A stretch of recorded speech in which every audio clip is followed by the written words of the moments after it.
Sugar ఇప్పుడు వయసుతో సంబంధం లేకుండా దాడి చేస్తుంది. మన దేశంలో అత్యధిక మందిని వేధిస్తున్న వ్యాధుల జాబితాలో మొదటి స్థానానికి చేరింది. అయితే దానిని అదుపులో ఉంచేందుకు మనకు సహజ సిద్ధంగా దొరికే అనేక పదార్థాలు అందుబాటులో ఉన్నాయి. అందులో కాకరకాయ జ్యూస్ ప్రధానమైంది. కాకరకాయ జ్యూస్ లో లో క్యాలరీలతో పాటు విటమిన్ సి, విటమిన్ ఏ అధికంగా ఉంటాయి. ఈ ప్రత్యేక గుణాలే షుగర్ ను కంట్రోల్ చేస్తాయి. దీనికి కావలసిన పదార్థాలు: కొన్ని కాకరకాయలు, ఒక గ్లాస్ జ్యూస్ కు సరిపడా, అల్లం కొద్దిగా, నిమ్మకాయ ముక్క. జ్యూస్ ను ఇలా తయారు చేయాలి: ఒక జార్ లో కాకరకాయ ముక్కలు తీసుకుని వాటిలో కొన్ని అల్లం ముక్కలు వేసి ఒక చెంచాడు నిమ్మరసం, తగినంత వాటర్ పోసి మిక్సీ పట్టాలి. మెత్తగా అయ్యాక జ్యూస్ ను వడపోయాలి. ఈ జ్యూస్ ను రోజుకు 2 సార్లు తీసుకుంటే మధుమేహం కంట్రోల్ అవుతుంది. ఎలా అంటే కాకరకాయ ఇది బ్లడ్ ప్రెషర్ ను తగ్గించి షుగర్ లెవెల్ ని కంట్రోల్ చేస్తుంది. కార్బోహైడ్రేట్ అరుగుదలకు ఇది ఉపయోగపడుతుంది. ఇది రోగ నిరోధక శక్తిని పెంచుతుంది. ఇది గ్లూకోజ్ ఉత్పత్తిని తగ్గించి ప్రాంకియాటిస్ క్యాన్సర్ కణాలను నిరోధిస్తుంది. శరీరంలోని టాక్సిన్స్ ని తొలగిస్తుంది.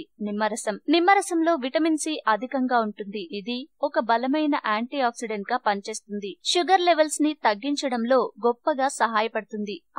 అల్లం ఒక యాంటీ ఆక్సిడెంట్. ఇది కూడా షుగర్ పై పనిచేస్తుంది. ఒంట్లోని కొవ్వుని కరిగిస్తుంది. ఈ వీడియో మీకు నచ్చితే లైక్ చేయండి, అందరికీ షేర్ చేయండి, కానీ సబ్స్క్రైబ్ చేయడం మాత్రం మర్చిపోకండి.